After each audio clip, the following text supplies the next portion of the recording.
A stone wall sleeps beneath the Arabian Sea, waiting for 3,000 years. This is the story of a discovery that forces us to rewrite history, the story of. By the end, you will understand how the lines between ancient myth and fact are far more blurred than you ever believed. What if the tales our ancestors told were not mere fiction, but carefully preserved memories of real places and real events? What if a city described in sacred texts could be mapped, stone by stone, from the ocean floor? We are about to examine sonar images, pottery shards, and geological data that challenge the very framework of our past. This journey reveals a profound truth about human memory and the hidden history sleeping beneath the waves. When you hear an old legend now, what will you wonder might be true? There is a deep and universal pull toward the idea of a city that vanished. From the sunken spires of Atlantis to the golden halls of El Dorado, these stories captivate us not because we believe in literal treasure maps, but because they speak to a fundamental question: what have we forgotten?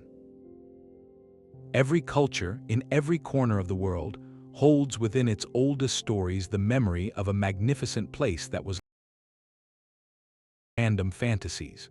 They serve a profound purpose. A mythological city acts as a cultural cornerstone. It is a moral parable about hubris and humility, showing a great civilization brought low by its own flaws. It is an origin story, a sacred place from which a people believe they emerged. And above all, it is a testament to the incredible power of human imagination to build worlds from words. For generations, scholars dismissed these narratives as pure fiction, beautiful but ultimately empty metaphors. Yet a growing body of research suggests a more intriguing possibility. What if these stories are not inventions but transmissions? Imagine a catastrophic event, a great flood or a sudden shift in the coastline, witnessed by a prehistoric community. With no written language to record the event as history, they encoded it within their most powerful medium, story. The city becomes grander, the gods more directly involved, the moral lesson clearer. But at its heart, the story preserves a kernel of truth, a memory of a real place that was lost to a real event. This narrative becomes a bridge, carrying a piece of pre-literal history across countless generations into the age of writing and eventually science. Therefore, the modern quest for a place like is far more than an archaeological treasure hunt. It is a scholarly, almost forensic attempt to decode our own collective memory. The challenge is immense. It requires carefully peeling back the layers of symbolic embellishment, religious significance, and poetic license to see if a geographical and historical core remains. This process is not about proving a myth is 100% true. It is about asking what real event, what actual location, could have inspired such a lasting and detailed legend. This delicate work, this act of separating potential history from sacred story, is what gives our search for its compelling tension and drives our exploration forward into the evidence itself. Within the vast poetic tapestry of the Mahabharata lies a city described with such precise wonder, it feels less like a metaphor and more like a memory. This was the legendary capital of Lord Krishna, a fortress of prosperity and divine order built upon reclaimed land from the ocean itself. The texts speak of a planned metropolis, a marvel of its age. It was protected by massive gates and a formidable surrounding wall, its streets and avenues meticulously laid out. Grand palaces adorned with precious metals rose alongside beautiful gardens and tranquil lakes, while a bustling port teemed with merchants' ships, connecting this wealthy kingdom to distant lands. This was not a vague, mythical paradise. It was described as a functioning, advanced maritime capital, a center of immense political power and spiritual significance. For centuries, These descriptions were received as profound religious allegory, a symbolic portrait of an ideal kingdom. Yet the consistency and granular detail across multiple ancient sources presented scholars with a fascinating puzzle. The narrative gave specific geographical cues. It described urban planning and maritime activity that aligned with known historical patterns of early coastal cities. This was not a fleeting mention. It was a blueprint. And so, a profound shift began. The sacred text was quietly placed beside the nautical chart. The poetic verses describing its location, its structure, and its fate did not close a spiritual discussion. They opened a scientific one. They provided a testable hypothesis. If such a city did have a basis in a real historical settlement, where would its ruins likely be found? What would the ocean have claimed? The legend, once a matter of faith, now offered archaeology a surprisingly specific search grid, a set of clues written in poetry waiting to be deciphered by sonar and trowel. The journey from the page to the seabed was about to begin. The blueprint was in hand, but the ocean kept its secrets well. Transforming a sacred poem into a dig site required a new kind of scholar, one willing to trade a library's silence for the roar of the sea. This daunting task fell to a pioneering archaeologist named S.R. and his dedicated team in the late 20th century. Their mission was viewed with deep skepticism by many in the academic world, where myth and history were traditionally kept in separate, non-communicating rooms. The idea of using an ancient epic as a literal guidebook seemed, to some, a step backward into superstition rather than a leap forward in understanding. Yet, and his colleagues represented a bold shift. They were not dismissing the text, nor were they accepting it uncritically. Instead, they treated the legend as a testable hypothesis, a series of geographical and architectural clues left by the past. The search area was immense, the coast of modern Gujarat in India, where the Arabian Sea meets the shore. The challenge was unprecedented, searching not on solid ground but beneath shifting sands and turbulent waters. This was not traditional archaeology. It was a fusion of deep textual scholarship with the emerging, cutting-edge tools of marine science. The team employed sonar surveys to map the hidden topography of the seabed, like giving the ocean floor an X-ray. They pioneered early methods of underwater excavation, learning to carefully recover artifacts from their watery resting place while battling currents and limited visibility. Their work was slow, difficult, and often frustrating, but their dedication laid the indispensable groundwork for everything that followed. They proved a revolutionary principle, that a story passed down could be a valid, even crucial, starting point for rigorous scientific inquiry. This partnership between narrative and technology, between faith in ancient memory and trust in modern data, would become the defining model for the search. Setting the stage for the first tangible whispers of a lost city to rise from the deep, the first ghostly images appeared not on film, but as sound. The sonar scans painted a haunting picture of the seabed, a landscape of dark and light where soft silt gave way to startling, rigid geometry. Here were lines that ran too straight, angles that met with impossible precision. Amid the natural chaos of the ocean floor, these were the fingerprints of human intention. They were shadows cast by something that did not belong to the sea, the faint outlines of a drowned world waiting to be seen. This was the moment the hypothesis gained a shape. The legend was no longer just words on a page. It was now a series of mysterious anomalies sleeping 60 feet below the surface, a puzzle written in stone and sand. The data was compelling, but it needed a human touch to become real. Divers descended into the green gloom, where visibility was measured in mere feet and currents tugged relentlessly at their gear. Their world was one of touch and sound, the muffled roar of their own breath and the feel of the ancient seabed beneath their gloves.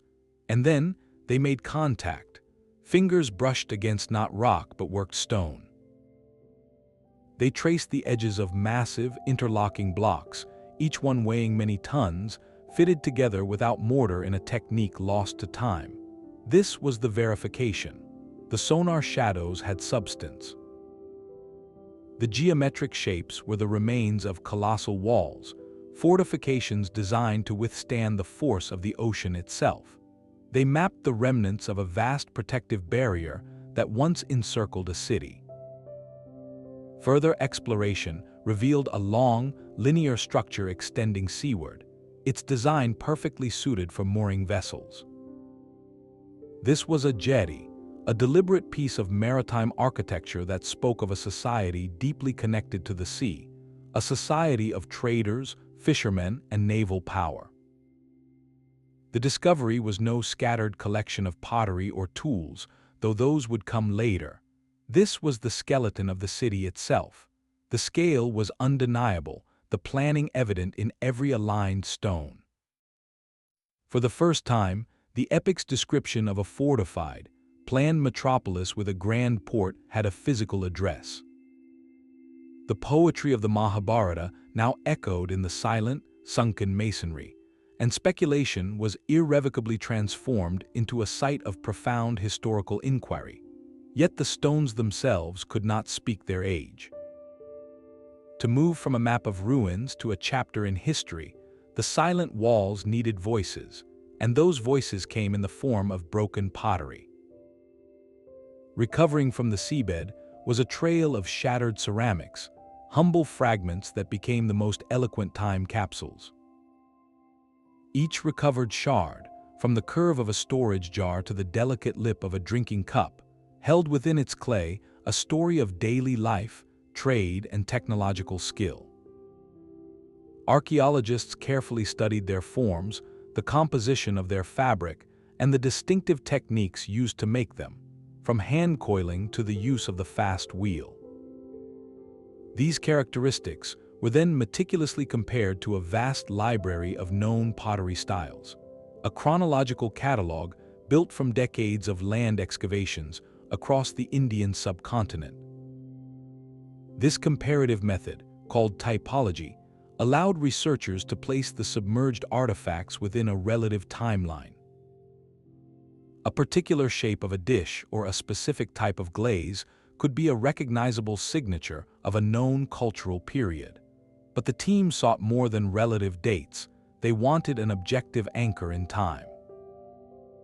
This is where a remarkable scientific technique entered the story: thermoluminescence dating. The principle is fascinating. Ceramic materials contain minute amounts of radioactive elements. From the moment a pot is fired in a kiln, its internal clock resets to zero, as the firing releases all previously stored energy. Once buried or submerged, the pottery begins to slowly reaccumulate that energy from ambient radiation in the surrounding environment. In a laboratory, scientists can carefully heat a tiny sample of the pottery and measure the faint light it emits, a direct signal proportional to the time elapsed since its last firing. This method provided a powerful, independent check on the stylistic analysis. The convergence of evidence was compelling. Both the pottery typology and the thermoluminescence dates pointed consistently to a period around 1500 to 2000 years before the Common Era. This was a revelation. It placed the sunken structures of not in a vague mythological past, but squarely within a specific and dynamic epoch, the late period and the early post-era.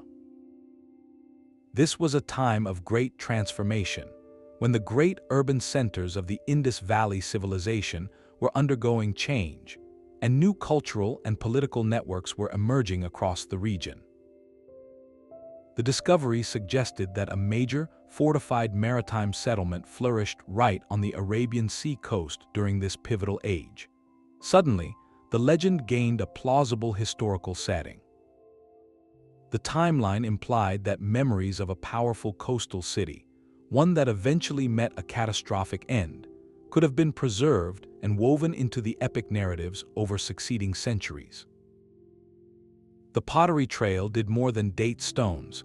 It began to weave the submerged ruins into the grand and complex tapestry of ancient Indian history. The submerged walls were more than a barrier, they were a blueprint.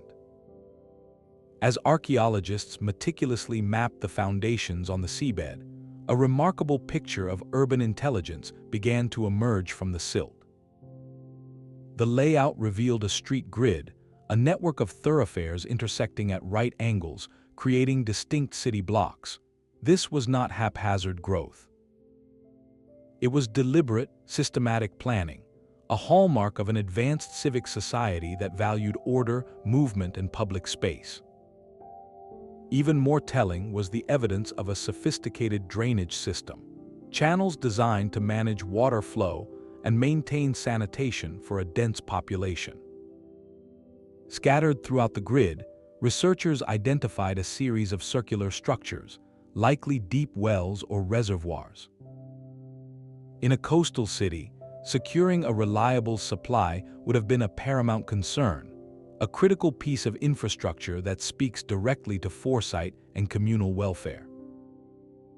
Each of these features, the grid, the drains, the water sources, points toward a central, organizing authority capable of coordinating large-scale public works for the common good. This was the skeleton of a functioning metropolis, not a scattered village. The construction techniques themselves tell a story of adaptation and resilience. The massive walls are built from interlocking stone blocks, carefully shaped and fitted together without mortar. This method, known as Drystone masonry, is incredibly durable, allowing the structure to flex and settle without collapsing. It shows a profound understanding of local materials and the relentless forces of a coastal environment. These builders were not just stacking rocks, they were engineering for survival against storms and tidal surges, creating a maritime architecture meant to last. When you place this physical map beside the poetic descriptions in the Mahabharata, the echoes are unmistakable. The text speaks of a city with wide roads, fortified gates, and abundant water. The ruins show a planned grid, monumental walls, and engineered wells. The literary ideal of a prosperous, organized kingdom finds its mirror in the geometric logic of stone on the ocean floor. This convergence suggests something profound. The ancient authors were not merely imagining an abstract utopia. They were likely describing, through the lens of sacred storytelling, the core principles and achievements of a real urban center, a place where civic planning and engineering skill created a community designed to thrive. The myth gives the city its soul and its purpose, while the archaeology gives it a street address and a foundation. Together, they reveal a society that turned the challenge of the coast into a testament of its collective ingenuity. But a city does not simply walk into the sea. The silent stones on the seabed pose a profound question of earth and time. How does a thriving port become a ruin beneath 60 feet of water? To answer this, we must shift our gaze from the artifacts to the land itself and listen to the slow, deep testimony of geology. The coast of Gujarat is not a static line on a map. It is a dynamic, living margin that has been in constant conversation with the ocean floor. The primary force at work here is one of global climate, a process both immense and gradual. Following the end of the last great ice age, vast continental ice sheets began to melt. All that frozen water returned to the world's oceans, causing sea levels to rise steadily for thousands of years. This was not a sudden flood, but a relentless, creeping advance. What this meant for a low-lying coastal settlement like Ancient was an existential, slow-motion crisis. Year by year, decade by decade, the shoreline would have moved inward, would have begun to infiltrate wells and agricultural plots. storm surges would have reached further inland with each passing generation. The very foundation of the city's existence, its relationship with the sea as a source of prosperity, would have become a source of relentless threat. Scientists have reconstructed this ancient coastline using core samples, extracting long cylinders of sediment from the seabed and the coastal plains. These cores are like tree rings for the earth, preserving layers of pollen, sand, and microfossils that tell a clear story. They reveal a sequence where layers of soil and evidence of land-based plants are gradually overtaken by layers of marine sand and shells. This physical record confirms a significant shoreline retreat over the past 4,000 years. Studies in coastal geomorphology map old beach ridges and river channels that now lie far out to sea, ghost landscapes drowned by the rising waters. This natural, planetary process provides the most plausible scenario for fate. It suggests the city was not swallowed in a single, catastrophic event like a tsunami, though those certainly occurred. Instead, it faced a slow, inexorable siege by the ocean. The community would have fought back, building and reinforcing their massive walls, raising their embankments. But eventually, the economic and environmental cost would have become too great. The decision was likely not a panicked escape, but a gradual, strategic retreat to higher ground inland. The port facilities would have been the first to be abandoned as the water deepened, then the lower city districts, until only the memory of the place remained. This geological perspective transforms our understanding of the legend. It suggests the story of Krishna's city being reclaimed by the sea is not a myth about divine punishment, but a profound cultural memory of a very real, very human struggle against a changing world. The event was so consequential, spanning generations, that it became etched into the identity of the people. The poetic image of the ocean rising to claim the city is a powerful metaphor for an undeniable truth witnessed over centuries. The legend, therefore, preserves not just the memory of a place, but the memory of a process, a slow-motion loss that reshaped a civilization's geography and destiny. It reminds us that our oldest stories are often rooted in the deepest dialogues between human communities and the powerful, patient forces of the planet they call home. The story of is a powerful echo, but it is not the only voice in the dark. From the windswept plains of Mesopotamia to the misty coasts of Greece and the deep forests of the Americas, cultures separated by vast oceans and tell a strikingly similar story. It is the story of a great flood. In the ancient epic of Gilgamesh, the gods send a deluge to wipe out humanity, sparing only one man, who builds a great boat to survive. In Plato's dialogues, the advanced island of Atlantis is swallowed by the sea in a single day and night of misfortune. Countless Native American traditions speak of a time when the waters rose, with survivors often finding refuge on the highest mountains. These are not minor footnotes in mythology. They are foundational narratives, etched into the very identity of peoples around the globe. So we are left with a haunting, reflective question. Are these simply independent expressions of a universal human fear of water, a shared psychological archetype born from our vulnerability? Or could they be distant, distorted memories of a real, shared global experience? The geological record provides a compelling clue. The period following the last ice age, roughly 12,000 years ago, was one of profound planetary transformation. As the great ice sheets melted, global sea levels rose by hundreds of feet, dramatically reshaping the world's coastlines. Vast stretches of continental shelf that were once dry, habitable land were slowly, inexorably inundated over generations. For the prehistoric communities living along those ancient shores, this was not a myth. It was a lived, multi-generational reality of loss, of a retreating horizon, of homelands gradually consumed by the advancing sea. The story of a city like then becomes a crucial piece of evidence in a much larger interdisciplinary puzzle. It demonstrates how a specific, local memory of coastal submergence can be preserved, and within a culture's most sacred stories. When we see this pattern repeated across the world, the collective weight of these narratives becomes difficult to dismiss as mere coincidence. They begin to look less like isolated fictions and more like a global chorus, each culture singing its own verse about the same profound event, the great drowning of the early world. This connection reframes the entire pursuit.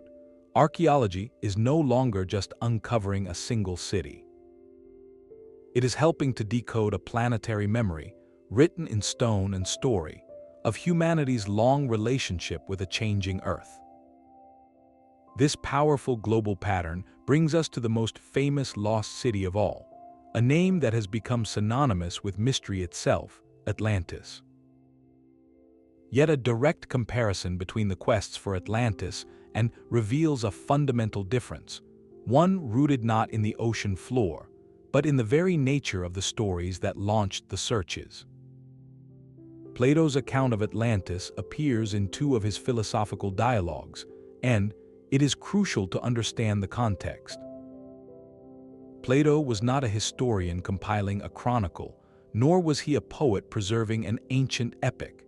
He was a philosopher using a narrative device. He presents Atlantis as a cautionary tale within a conversation about ideal states and moral decay. A powerful allegory about a technologically advanced civilization that succumbs to arrogance and is punished by the gods. The geographical details he provides are vague and mythic, speaking of a great island beyond the Pillars of Hercules that sank in a single day and night. There is no continuous, living cultural tradition that claims Atlantis as its sacred ancestral home. It exists primarily as a philosophical concept that escaped its original text to capture the world's imagination. This ambiguity is precisely what has fueled centuries of speculation, placing Atlantis everywhere from the Mediterranean to the Caribbean, often based on selective interpretation of Plato's few clues. The search lacks a specific, testable cultural and geographical anchor. In stark contrast, the story is woven into the living fabric of a continuous civilization. It is not a philosophical parable, but an integrated part of vast, sacred epics like the Mahabharata and Puranic literature, texts that also contain verifiable historical references to dynasties. Battles and geographical features of India, the descriptions of, are not vague. They provide specific cultural context, a detailed portrait of a society, its values, its architecture, and its relationship to a very real body of water, the Arabian Sea. For generations of believers, was never a mere metaphor, it was a lost chapter in their own spiritual and cultural history. This is why the archaeological search for could be so focused. Scholars were not scanning the entire globe based on a cryptic hint. They were testing a detailed local tradition against a specific local coastline. The lesson here is profound for any investigation into legendary places. The credibility of the pursuit depends less on the grandeur of the tale and more on the nature of its source. A story tightly integrated into a living cultural and geographical context, with consistent, specific details, offers a far stronger foundation for scientific inquiry than a compelling but isolated philosophical allegory. This crucial distinction guided the investigation from poem to port, turning a cultural memory into a mapped reality, while Atlantis remains, by design, an idea forever receding over the philosophical horizon. The timeline of its ruins points toward a pivotal and mysterious era, the twilight of one of humanity's first great urban experiments. For decades, the dominant narrative surrounding the Indus Valley, or civilization, was one of a dramatic and unexplained collapse around 1900 years before the Common Era. The great, meticulously planned cities of Mohenjo-daro and Harappa, with their advanced drainage and standardized bricks, were thought to have been abandoned, their cultural flame extinguished. This created a historical vacuum, a dark age on the subcontinent. But what if the story was not one of an ending, but of a transformation? The discovery of a major, fortified port city like flourishing along the Gujarat coast during this very period forces us to reconsider that entire narrative. A compelling theory now suggests that may represent a crucial missing chapter, a late coastal stronghold, or a direct successor culture that carried forward the legacy of that great civilization in a new form. This is not about finding an identical copy of Mohenjo-daro underwater. It is about tracing the evolution of ideas. There were masterful traders with established maritime networks across the Arabian Sea. Their society valued urban planning, standardized systems, and water management. Look at the evidence from the seabed. The gridded layout of foundations echoes the orderly street plans of cities. The concern for, seen in the circular well-like structures, mirrors the sophisticated wells and baths. Even the ceramic evidence is telling. While the pottery from shows its own regional character, certain shapes and manufacturing techniques reveal a familiarity with and an evolution from earlier styles. It is the cultural vocabulary of a people adapting to a new environment while holding onto core principles. The most tantalizing clues might lie in the smaller finds, like standardized weights. The economy was built on a precise system of weights, a hallmark of complex trade. If similar, standardized weights were ever recovered from the site, it would be a powerful indicator of economic and cultural continuity. This connection, if strengthened by future discoveries, would dramatically reshape our understanding. Instead of a sudden collapse, we might be looking at a strategic migration. As environmental changes, perhaps shifts in river courses, affected the heartland cities in the Indus Valley, communities could have moved eastward and southward toward the coast. They would have brought their urban knowledge, their maritime skills, and their social organization with them. Then becomes a legendary beacon of that persistence. It symbolizes not a dead end, but a branching path, where the genius of one of the world's first urban cultures found a new expression on the shores of a different sea, its memory preserved not in abandoned bricks, but in epic poetry and sunken stones. The ocean floor around is littered with anchors, not rusted iron but heavy hand-carved stone, their shapes worn smooth by of tides. These are not random boulders. They are purpose-built maritime tools, designed in different sizes to hold vessels from small fishing boats to large, deep-sea merchant ships. Their sheer number tells a silent story of a harbor constantly alive with movement, a bustling maritime crossroads where vessels arrived, unloaded, and set sail once more. This physical evidence is the key that unlocks the city's true identity. Was not merely a spiritual capital perched by the sea, it was a powerhouse of commerce and naval engineering. Its strategic location was no accident. The city was built precisely where the fresh waters of the river met the salt waters of the Arabian Sea. This confluence created a natural, sheltered harbor, a perfect haven for ships to rest and take on fresh supplies before embarking on long, open-water journeys. Archaeologists have identified a long, linear stone structure extending from the shore, its design classic for a jetty or wharf. This was the city's handshake with the world, the platform where goods changed hands and stories from distant lands were exchanged. So what was being traded? While organic materials like wood, cloth, and spices have long dissolved, the durable evidence points to a thriving economy.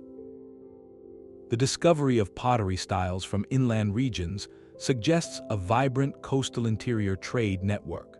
More tantalizing is the broader historical picture.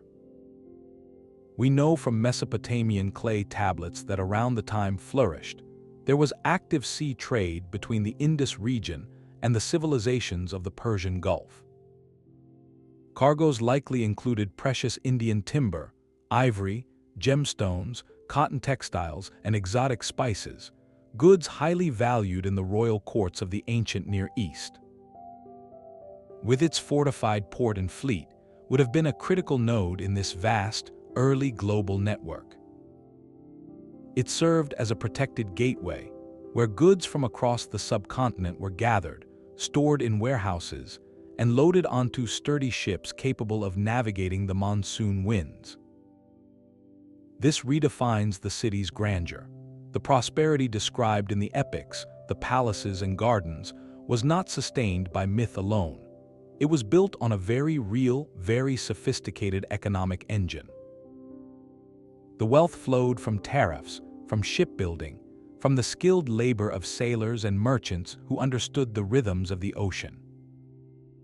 The legendary city of Lord Krishna emerges from this evidence as a historical maritime republic, its spiritual significance intertwined with its practical mastery of the sea. Its walls protected not just a sacred ideal, but a warehouse, a dockyard, and a center of nautical innovation that connected a continent to the wider ancient world. But the stones of the ocean floor do not bear a name. This is the critical and often overlooked heart of the scientific debate. While the discoveries off the coast of Gujarat are undeniably real and historically significant, a crucial distinction must be made, one that rigorous archaeology demands.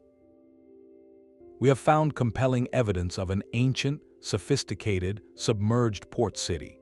The leap to declaring it definitively as the of Krishna is where the path becomes less certain and more intellectually nuanced. Skeptical historians and archaeologists offer essential cautions that ground the excitement in discipline. Their first and most powerful point is the absence of a smoking gun, a direct inscription. No artifact recovered from the site, no seal or potsherd, bears a name that can be read as or links it unequivocally to the specific literary figure of Krishna. In the ancient world, major cities often proclaimed their identity proudly.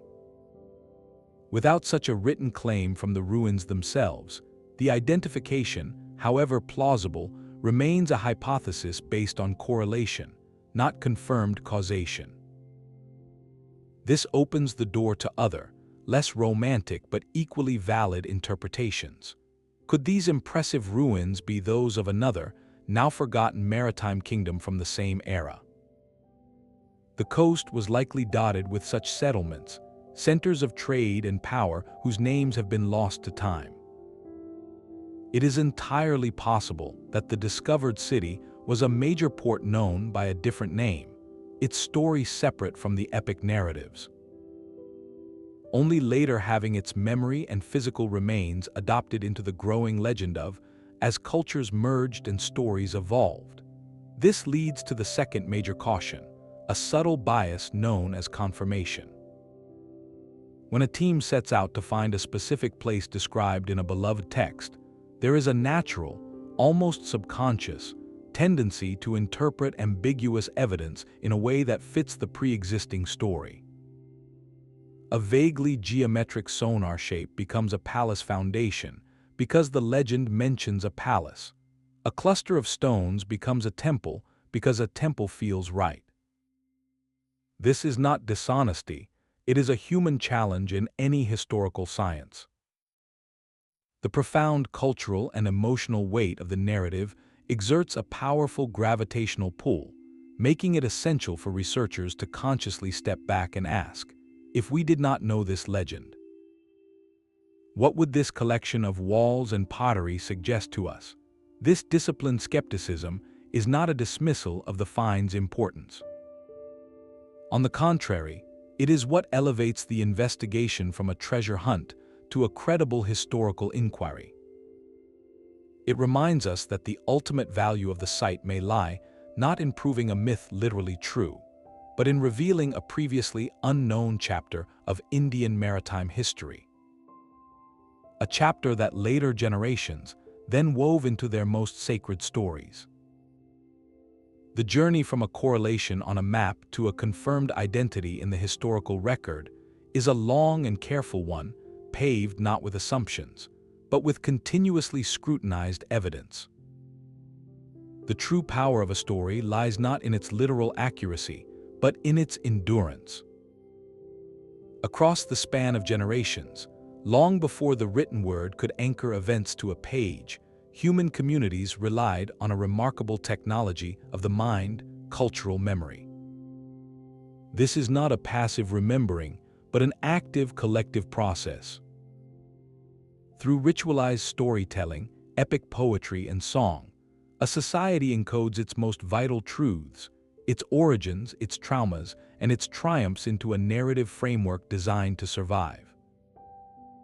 The story becomes a living archive, passed from elder to child, each retelling reinforcing the community's identity and its understanding of the world. The legend of offers us a breathtaking case study in how this process works, transforming a slow geological event into a timeless sacred drama. Imagine a community watching their great city, their source of wealth and identity, gradually succumb to the rising sea over the course of a century or more. The experience would be one of profound, generational loss. A grandfather tells his grandson of the wharf that is now underwater. That grandson, now an elder himself, speaks of the district that vanished in his lifetime. In the crucible of oral tradition, these decades of incremental change become compressed.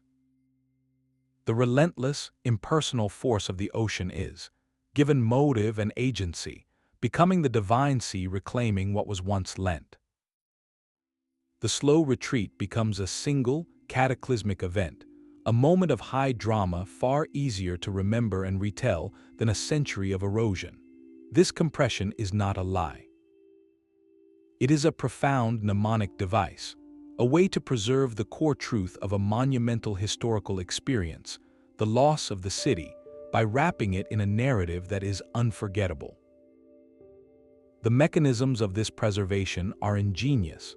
Epic poetry uses rhythmic meter and formulaic phrases, acting as a cognitive scaffold that holds the story's structure firm across countless recitations. Ritual retellings during festivals or ceremonies embed the narrative into the very cycle of community life, making it as essential as the seasons. And within this grand metaphysical framework, astonishingly precise details can be faithfully carried. The description of grid-like streets, its massive gates, its advanced port, these are not poetic flourishes. They are likely the preserved architectural fingerprints of the real place, factual kernels embedded within the symbolic shell. This understanding forces a profound reframing of mythology. We can no longer dismiss these stories as mere false history, as simple fiction. They represent a different, equally valid form of historical record. They are encrypted transmissions from the past, encoding environmental truths like coastal submergence, social truths about urban planning and maritime society, and technological truths about engineering and trade. The legend does not give us a date or a king's name, but it gives us the lived experience, the emotional weight, and the practical reality of a lost world. To decode it, we must learn to listen not just for what is said, but for why it was remembered and what core human truth the story was built to carry across the abyss of time. The silent city on the seabed is a world of perpetual midnight, a place where human senses fail. To navigate this darkness and retrieve its stories, archaeologists could not rely on courage alone. They needed to forge a new alliance with technology, creating tools that could see through the murk and feel through the silt. This is not the archaeology of dusty libraries, but a high-tech detective story played out 60 feet beneath the waves. The first breakthrough came from sound. Traditional diving could only reveal what lay within arm's reach in the cloudy water. To understand the grand scale of the site, they turned to side-scan sonar. Think of it as a sophisticated underwater flashlight, but one that uses pulses of sound instead of light. Towed behind a research vessel, the sonar device emits acoustic beams that sweep the. When these sound waves hit an object, they bounce back. A smooth, muddy bottom returns a soft echo, while a hard, angular stone wall returns a sharp, distinct signal. A computer translates these millions of echoes into a detailed, almost photographic, grayscale image of the seabed. This is how those first ghostly outlines of walls and structures were revealed, providing the crucial map that guided every dive that followed. But what about features hidden not by water, but by centuries of accumulated sediment? For that, an even more penetrating tool was needed, the sub-bottom profiler. This device uses lower-frequency sound waves that can actually penetrate the, revealing layers of sediment and any anomalies buried within them. It is like giving the seabed an ultrasound, showing the depth of silt and hinting at the shapes of foundations or artifacts lying just out of sight, waiting for a careful hand to uncover them. With the site mapped from above and probed from within, the next challenge was precision. On land, an archaeologist uses string grids and surveying equipment to record the exact location of every find. Underwater, with shifting currents and limited visibility, that task is monumentally harder. The solution was the integration of highly precise global positioning system technology with underwater acoustic positioning. Divers carry transponders that communicate with a network of receivers on the surface, allowing computers to plot their location and the location of every artifact they touch onto a digital map with centimeter-level accuracy. This creates a perfect, three-dimensional record of the excavation, ensuring that even the smallest pottery shard can be understood in its original context, telling a richer story than it ever could alone. Once the map is complete, the delicate work of excavation begins, a process of profound patience in an environment of constant motion. An underwater archaeologist's primary tool is not a trowel, but a gentle suction device, akin to an underwater vacuum cleaner. It is called an airlift or a water dredge. Instead of digging, the diver hovers over a precise square of the grid and uses this suction to carefully remove layers of fine silt and sand. The water is filtered through a mesh basket at the surface, catching any small artifacts that would be invisible in the cloudy water below. Every movement is slow, deliberate, and documented. Before anything is moved, the site is photographed and filmed extensively. Special plastic grids are placed over areas to help measure and catalog finds right where they lie, a process known as recording in. This context is everything. A potsherd found near a wall tells a different story than one found in what was once a central courtyard. Then comes the race against time. Materials that have been waterlogged are incredibly fragile. Wood, cloth, or even certain metals have reached a delicate equilibrium with their watery environment. Exposed to air, they can shrivel, crack, or disintegrate in minutes. So artifacts are transported to conservation labs, where scientists must carefully replace the water in their cellular structure with stabilizing chemicals. A slow process that can take years for a single large timber. This behind-the-scenes work transforms a crumbling piece of wood into a permanent record of ancient shipbuilding. This entire endeavor is a testament to modern collaboration. It is no longer just historians and divers on a boat. It is a team of marine engineers who design the sonar systems, software specialists who process the complex data streams, geologists who interpret the sediment cores, and conservation chemists who preserve the recovered treasures. Solving the mystery of required building a bridge between the humanities and the hard sciences, proving that to retrieve stories from a place hostile to human presence, we must first extend our senses with silicon and steel. The city did not give up its secrets easily. It demanded a new kind of exploration, where every recovered anchor or pot is a victory of human ingenuity over the deep, silent dark. For millions of people, the true location of has never been lost.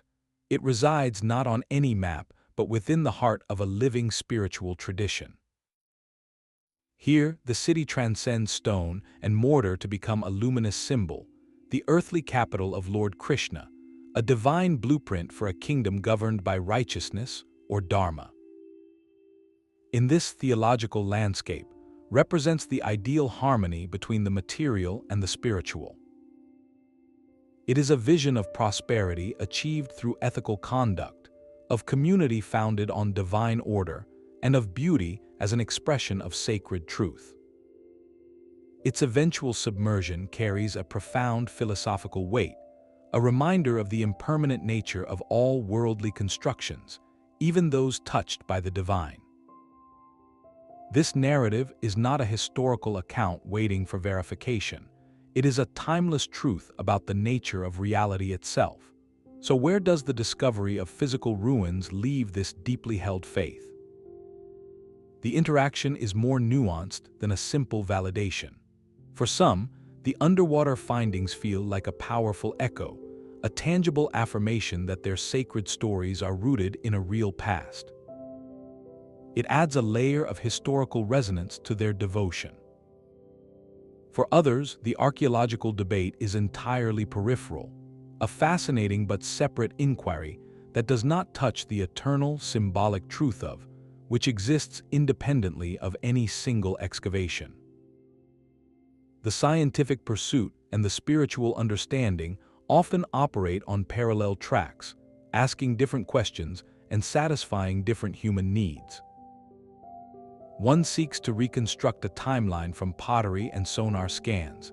The other contemplates the nature of divinity and moral order through story and ritual. This multidimensional reality is the true richness of a place like.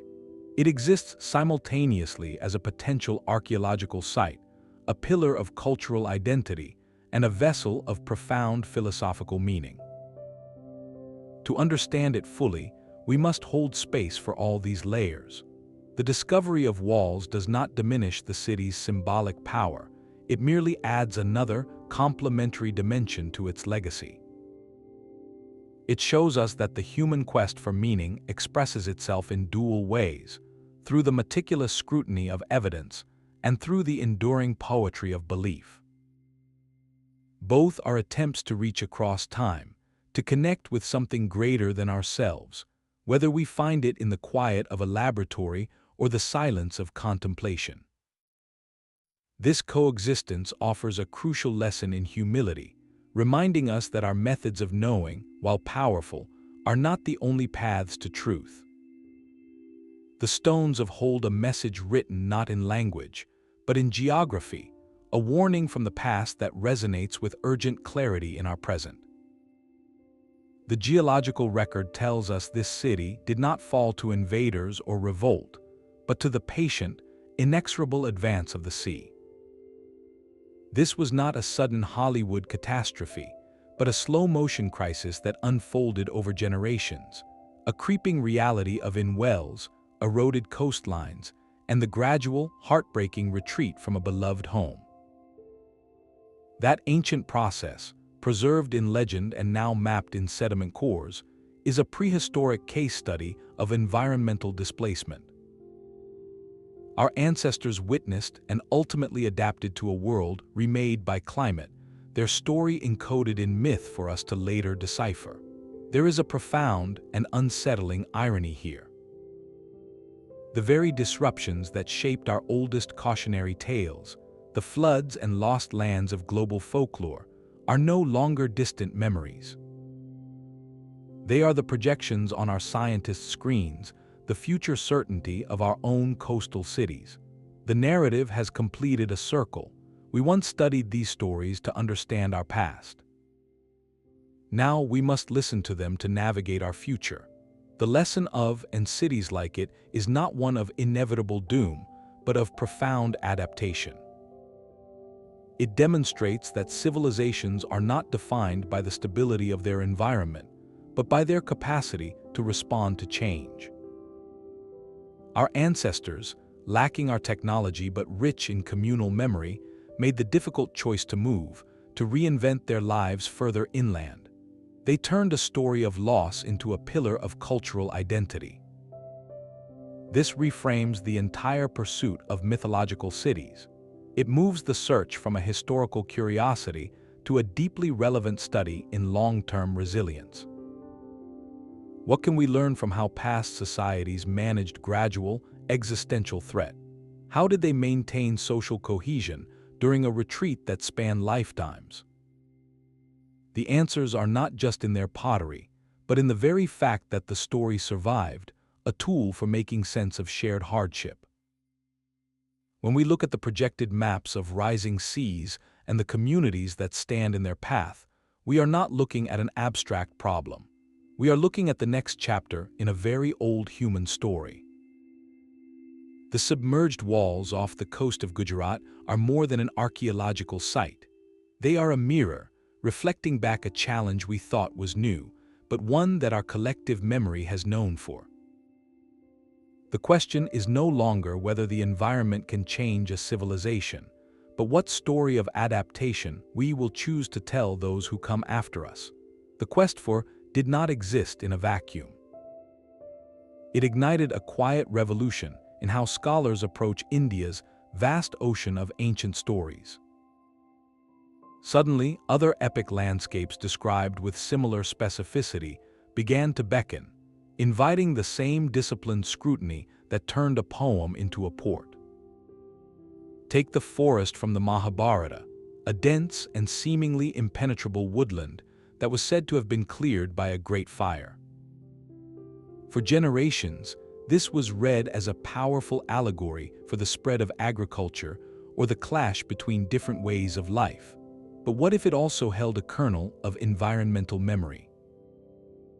Archaeologists and paleoecologists have begun asking if this story could preserve a record of a real, large-scale ecological transformation in ancient India.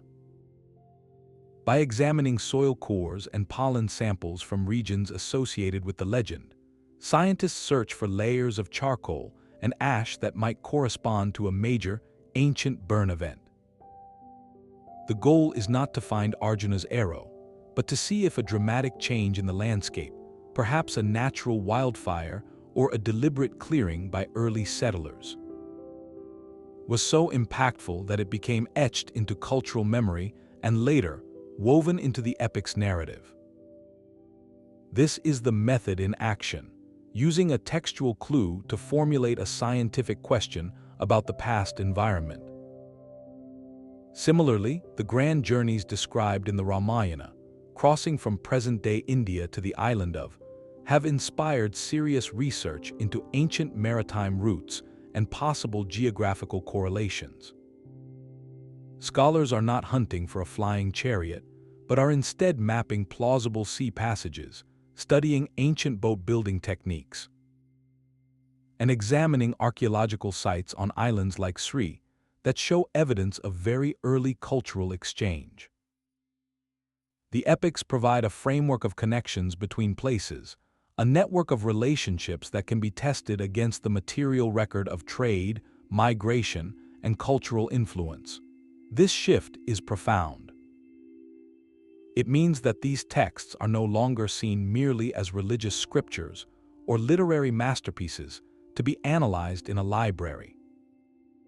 They are being treated as potential repositories of geographical, ecological, and sociological data.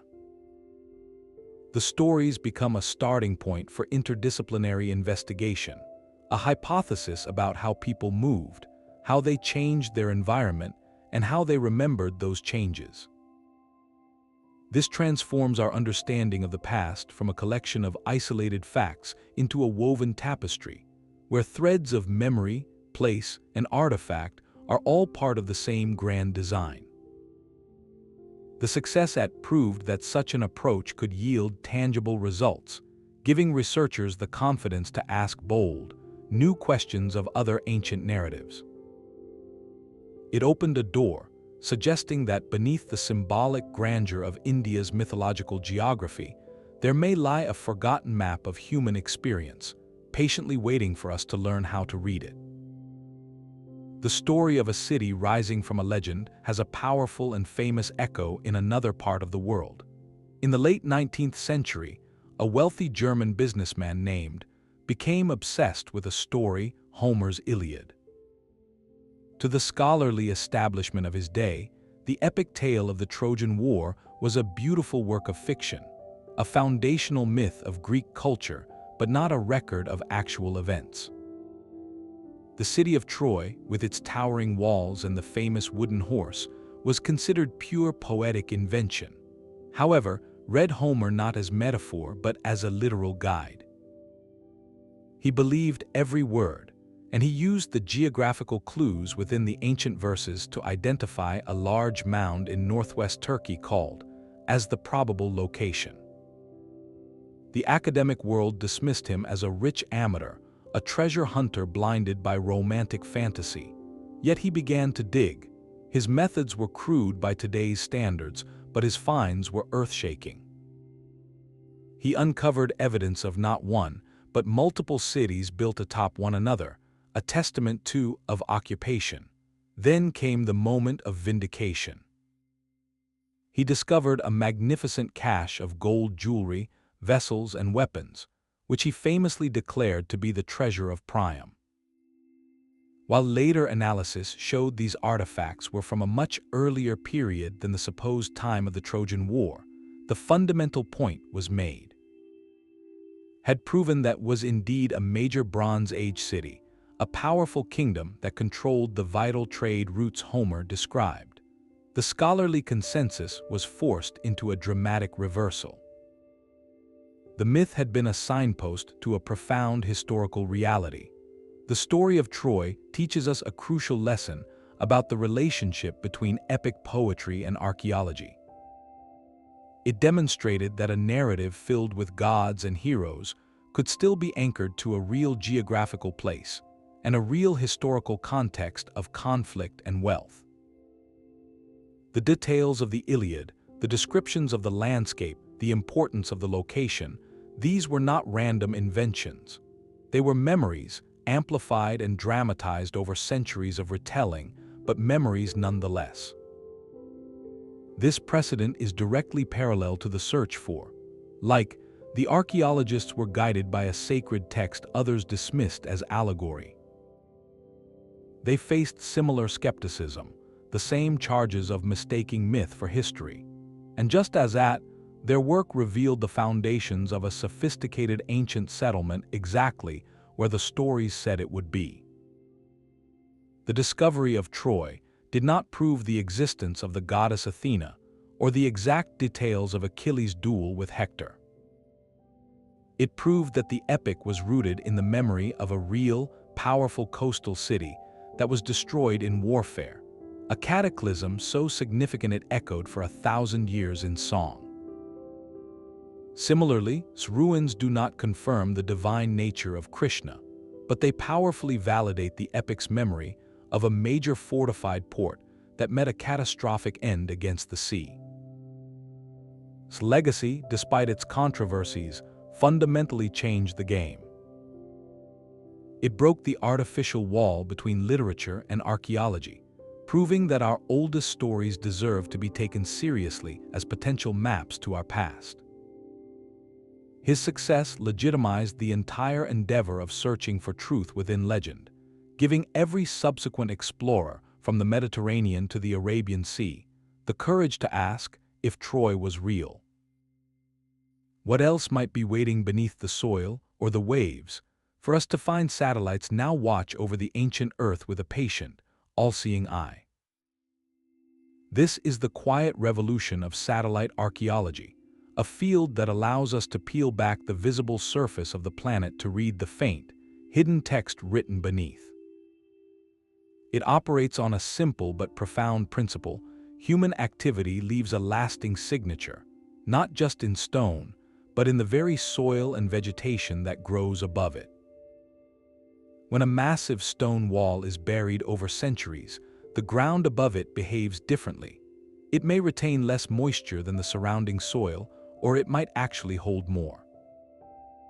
The plants growing directly over that buried line of stone are subtly stressed compared to their neighbors, their growth stunted or their chemistry altered.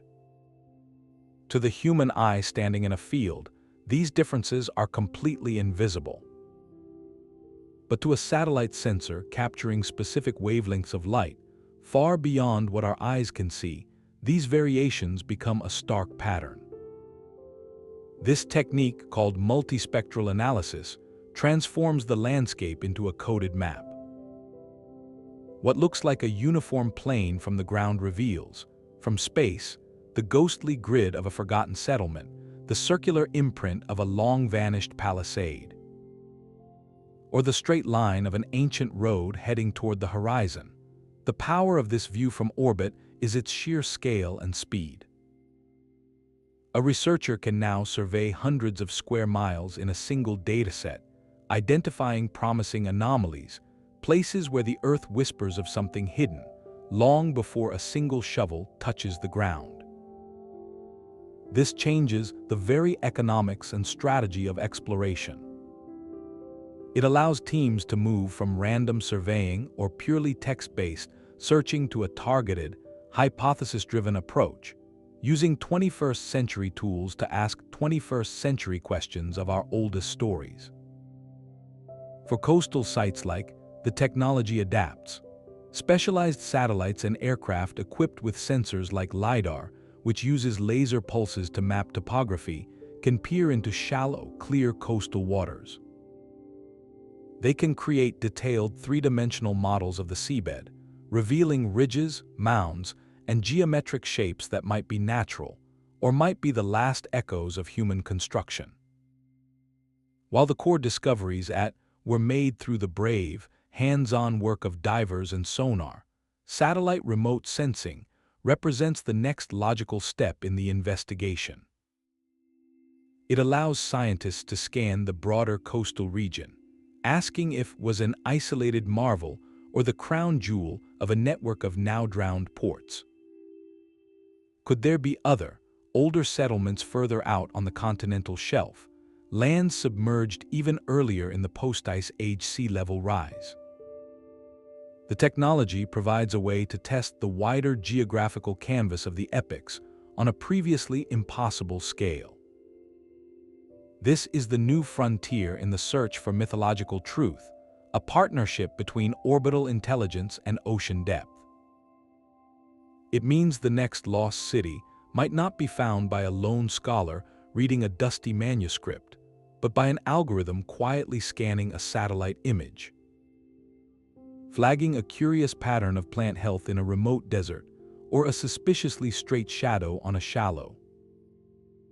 The stories gave us the clues, and now, from the silence of space, we are learning how to listen to the answering whisper of the Earth itself. While the grand walls tell a story of power and planning, the true heartbeat of the city is found in the smaller, quieter things left behind. Scattered across the seabed, like a trail of forgotten breadcrumbs, are the personal possessions and daily tools of people. These are not the treasures of kings, but the humble artifacts of life, each one a whisper from an ordinary person who walked those sunken streets 3,000 years ago. Take the anchors, for instance.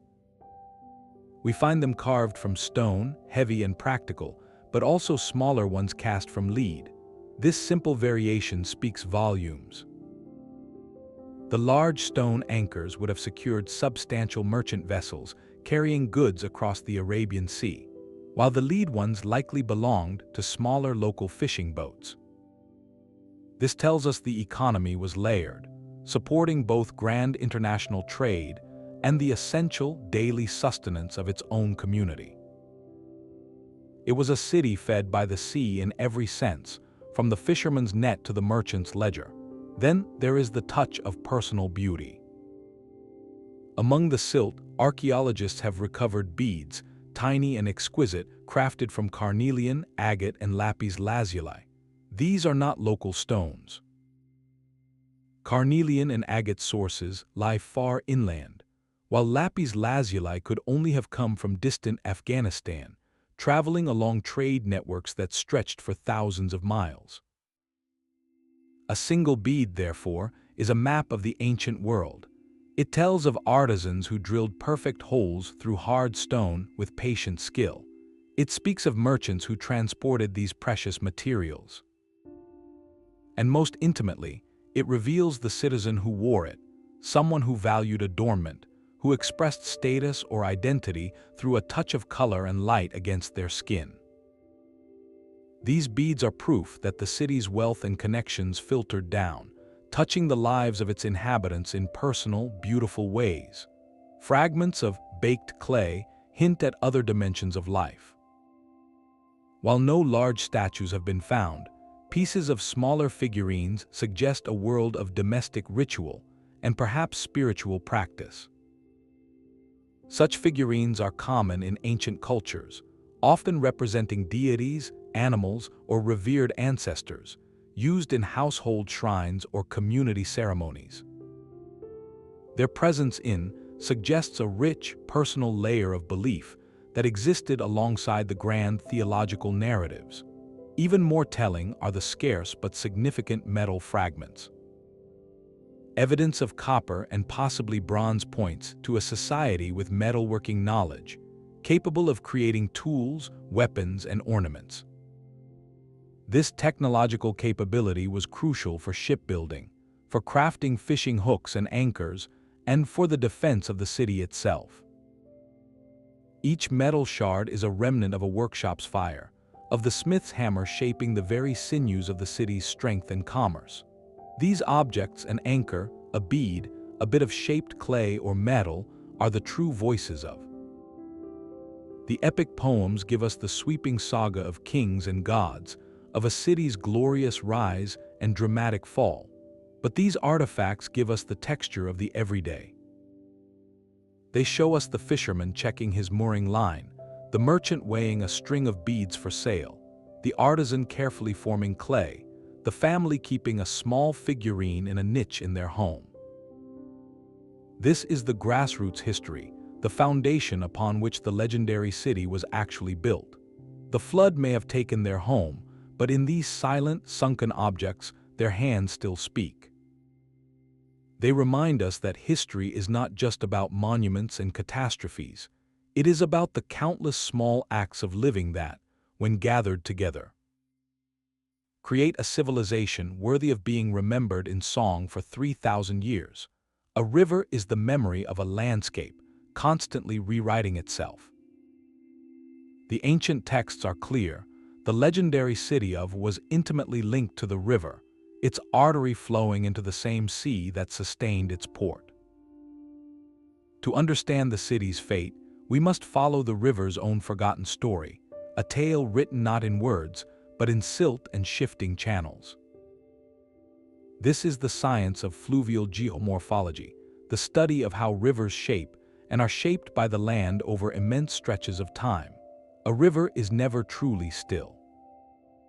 It carries countless tons of sediment, sand, and mud from its upstream reaches. As it approaches the sea and slows down, it must deposit this load. Over decades and centuries, this relentless delivery builds up the river's own delta, a fan of land extending further and further into the ocean. This process is called the land slowly marching seaward. But a river is also a creature of habit, following the path of least resistance. As its own delta builds up, the gradient or slope of its channel becomes less steep. The water flow slows, sediment clogs its path, and eventually, during a major flood, the river may abandon its course entirely in a sudden event called an avulsion, carving a new, steeper path to the sea. The old channel is left behind, a silent, silted-up ghost. Now place the thriving port into this dynamic, natural system. The city was almost certainly built on the delta of the ancient, perfectly positioned where met the salt, creating a sheltered harbor. Its prosperity depended on this delicate balance, a deep, clear channel allowing ocean-going vessels to reach its docks. But if the river's own behavior began to change the very geography it had created, the city's foundation would literally crumble. One compelling theory suggests this is exactly what happened. As the continued to dump its sediment load at the coast, its delta may have gradually extended. This would have pushed the coastline further out, meaning the city's port, once on a deep bay, could have found itself increasingly separated from navigable waters by growing sandbars and mudflats. The harbor would have begun to silt up, becoming shallower with each passing season. Alternatively, or perhaps concurrently, the river might have an avulsion, shifting its main channel away from the city entirely. This would have been a disaster on multiple fronts. First, it would have cut off the primary source for the city's wells and reservoirs, a critical resource for any large settlement. Second, without the constant scouring flow of the river's current, the remaining harbor channel would have become even more vulnerable to silting from ocean currents, accelerating its decline as a functional port. The legendary maritime capital could have found itself stranded, its lifeblood of trade choked off not by an enemy fleet, but by the slow, patient accumulation of sand and mud. This environmental perspective adds a profound layer of specificity to the city's story. It moves us from a general idea of rising seas to a precise, local drama of a living landscape. The destiny of was not written solely by the global ocean, but in the intimate, changing dance between the city and its river, that gave the city life, water, and its strategic position. And then, as rivers eternally do, it changed its mind, redrawing the map and leaving a once great port to face the sea without its most vital partner. This reveals a deeper truth about all ancient cities. Their fortunes are inextricably woven into the behavior of the waterways that nurture them. A reminder that human history is always a dialogue with the restless earth. The Mahabharata offers a magnificent portrait, but it does not stand alone. To find a city in history, we must listen for its name echoed across multiple, independent voices. This literary corroboration is where the case for moves from a compelling story to a persistent cultural memory. Other foundational texts of the Indian tradition consistently return to this lost capital. An important supplement to the Mahabharata provides even richer details about the city's construction and daily life. Describing its opulent palaces and the layout of its districts with the care of someone recalling a real place. Later, the vast body of literature known as the Puranas, encyclopedic works on mythology, history, and cosmology, repeatedly cite as the glorious capital of the dynasty under Krishna's rule. They recount its establishment and, crucially, its eventual fate beneath the waves, often linking its submergence to a period of social and moral transition. While each text has its own theological or narrative purpose, their geographical agreement is striking. They do not place this legendary city in a mythical nowhere. They consistently locate it in the western region of India, on the coast of the modern state of Gujarat, near the confluence of the river and the sea.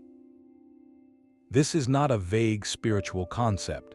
It is a repeated geographical pin on an ancient map. The testimony extends beyond sacred literature into more historical accounts. Greek historians writing after Alexander's incursions into the subcontinent, such as in the 4th century before the Common Era, recorded mentions of a great city named in the west. A place already spoken of, with reverence and antiquity in their time. Centuries later, early medieval Indian astronomers and mathematicians made passing references to longitude in their calculations, treating it as a known geographical point for navigation. Even if it was by then a memory, perhaps most telling are the accounts of later pilgrims and travelers. For generations after its supposed submergence, devout seekers journeyed to the Gujarat coast to visit the site where the holy city once stood. They came to perform rituals and honor the memory, guided by a living tradition that pointed unequivocally to a specific stretch of shoreline. This cross-referencing from epic poetry, theological texts, foreign chronicles, and pilgrimage guides creates a powerful consensus. These sources did not copy from one another. They emerged from different times, different genres, and different intentions. Yet they all converge on the same core idea. A major city named once flourished on that western coast and was later claimed by the ocean. Such widespread and persistent mention is the hallmark of a deep-seated historical reality, not a fleeting fictional fancy. It suggests that for over a millennium, the story of the lost city was not just a single book's plot, but a shared piece of cultural knowledge, a landmark in the collective mind of a civilization. Waiting for the day when someone would think to look for its foundations not only in verse, but in the silent sediment just offshore. A single pottery shard can tell two different stories, depending on who holds it. The timeline we have built for, that crucial link between legend and history, is not a monolith. It is a mosaic of evidence, and some of its tiles are still being debated. While thermoluminescence and pottery typology point toward a period around 1500 to 2000 years before the Common Era, other scholars scrutinize the same data and see room for reinterpretation. Some argue that certain ceramic styles found at the site, particularly a type of painted pottery, may have a longer lineage, potentially pushing the earliest occupation back several more centuries. Others suggest that the recovered artifacts represent a long period of continuous use, meaning the grand stone walls might belong to a later phase of construction. Perhaps from a time closer to 1,000 years before the Common Era. This is not a conflict born of error, but of the inherent complexity of archaeology. Dating a submerged site is a delicate triangulation between multiple, imperfect methods. The sea does not provide neat, sealed layers like a land excavation.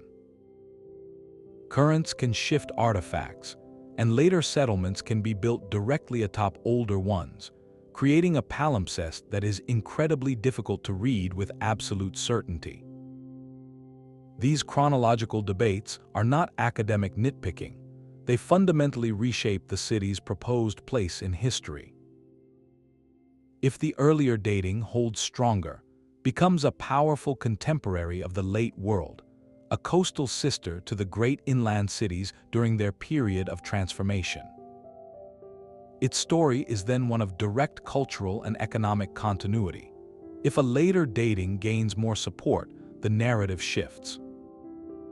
The city might then be seen as a brilliant, independent flowering of a post- or early Iron Age culture, a new society that arose in the centuries after the Indus Valley's urban centers changed.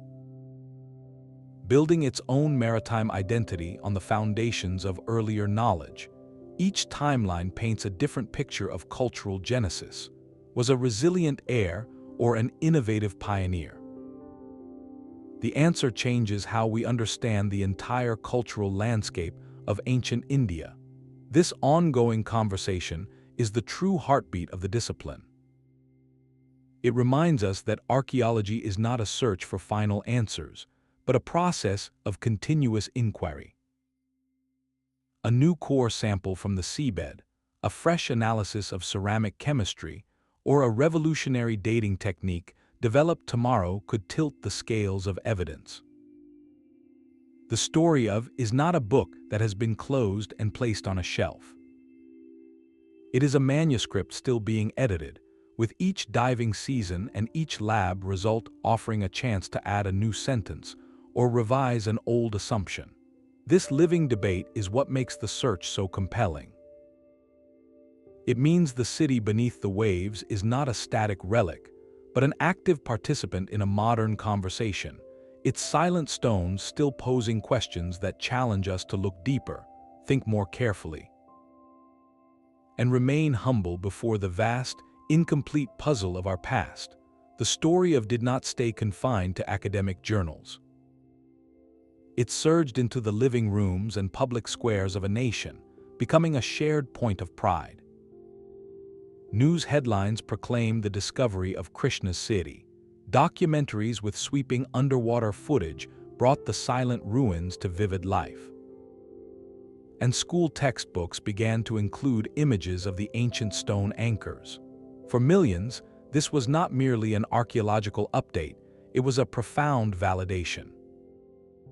The tangible evidence from the seabed seemed to affirm what cultural memory had always held, that their ancient epics were not just spiritual allegories, but narratives woven from the very fabric of their history.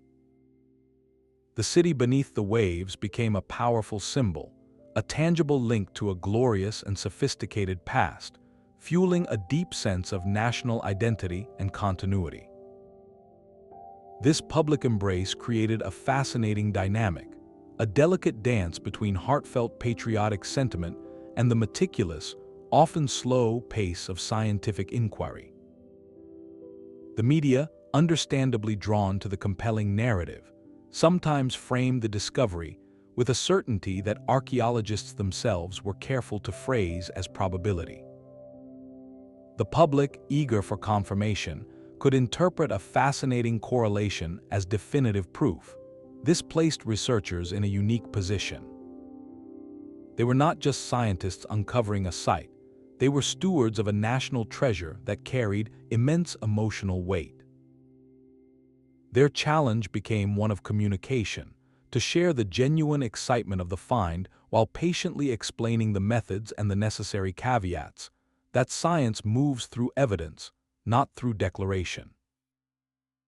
This phenomenon reveals something beautiful about our relationship with the past. A discovery like transcends its data points to become part of a living national story. It inspires artists, filmmakers, and writers. It fuels tourism to the modern coastal town of, where pilgrims and curious travelers alike look out at the same sea, now knowing a lost world sleeps just beyond the horizon. It gives a community a deeper anchor in time, a shared origin point that feels both mythical and real. This public wonder is a vital force, for it is the passion of the people that often protects and sustains interest in these costly, long-term explorations. Yet within that wonder lies a shared responsibility, a collective agreement to cherish the discovery not only for the pride it instills, but for the truth it slowly reveals. The true legacy of may be how it taught a nation to hold two ideas at once, to feel the powerful pull of a foundational myth in your heart, while supporting the careful, patient hands that are uncovering its foundation. Stone by patient stone, from the deep, across these stories of drowned cities, a pattern emerges that is far too consistent to be mere coincidence. The details vary, but the core architecture of the narrative remains hauntingly familiar. A civilization reaches a peak of power and sophistication. Then through some fatal flaw, whether it is moral corruption, divine displeasure, or simply the turning of a cosmic wheel, the waters rise. The city is swallowed, leaving only memory and a warning. This is not just a plot, it is a profound human meditation on impermanence. When we place the story of beside other great submergence myths, we see how each culture dressed this universal anxiety in the clothing of its own values. In the Atlantean myth as told by Plato, the city's downfall is a direct result of hubris. The people, once virtuous, become greedy and arrogant, their advanced technology and military power turn toward conquest. The gods, in response, send earthquakes and floods to purge this corruption from the world. The story is a clear ethical parable about the dangers of power without wisdom. The flood myths found from Mesopotamia to the Americas often carry a similar theme of cleansing, but on a planetary scale. Humanity has grown wicked or noisy, and the deities decide to wash the slate clean, sparing only a righteous few to begin again. It is a story of total renewal, a hard reset for a world gone astray. Submergence carries a different, more poignant theological weight. Here, the city is not punished for sin. It is a divine creation, a kingdom of righteousness established by Lord Krishna himself. Its end is tied not to its moral failure, but to the conclusion of Krishna's earthly role. With his departure from the world, the purpose of the city is fulfilled.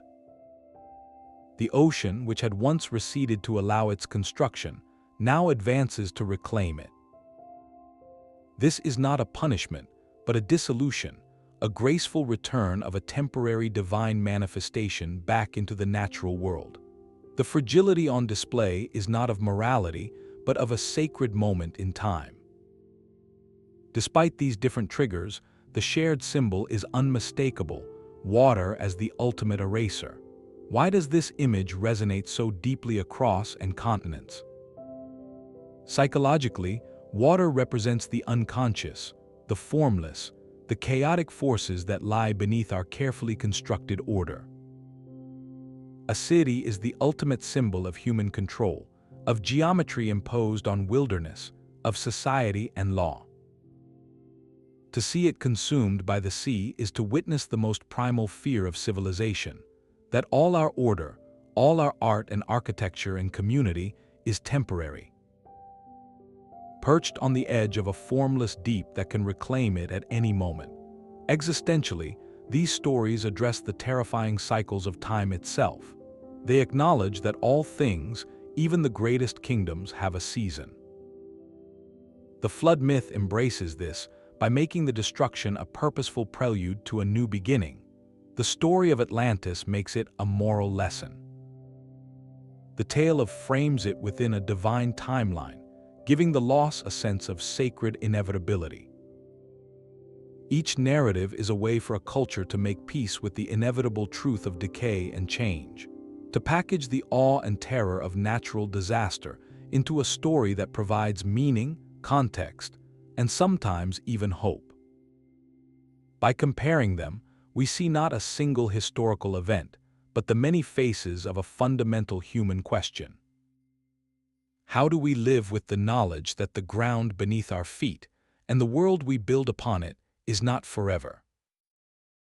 Our ancestors answered by turning that fear into myth, and by doing so, they gave us a way to remember that every ending, even one beneath the waves, is part of a much larger story. The seabed around is a map with most of its territory still marked unknown. Our current discoveries, as groundbreaking as they are, likely represent only the outermost districts of a much larger story. The structures we have mapped could be the final phase of the city, built upon the foundations of settlements that are centuries older, now buried under layers of silt and time. What if the true origins of this place lie even deeper, in layers that current excavation methods have not yet reached? The logical frontier extends beyond the immediate site, further out onto the continental shelf. As sea levels rose over, the coastline did not retreat in a single line. Entire landscapes, with villages, ports, and sacred sites, would have been gradually inundated. The search for may one day expand into a search for its hinterland, a sunken cultural province waiting to be discovered on the slowly sloping plain that vanishes into the deep blue of the Arabian Sea. This next chapter of exploration will be written by machines we are only beginning to imagine. While human divers will always be essential, the future belongs to a new generation of robotic explorers. Imagine autonomous submersibles, no larger than a suitcase, capable of spending weeks on the seabed. They would glide silently over the ruins, using high-resolution laser scanners to create three-dimensional models of every stone with microscopic precision, models we could explore virtually from anywhere in the world. Swarms of such robots could work in concert, systematically surveying vast areas of their sensors distinguishing between natural rock and worked stone with algorithmic certainty.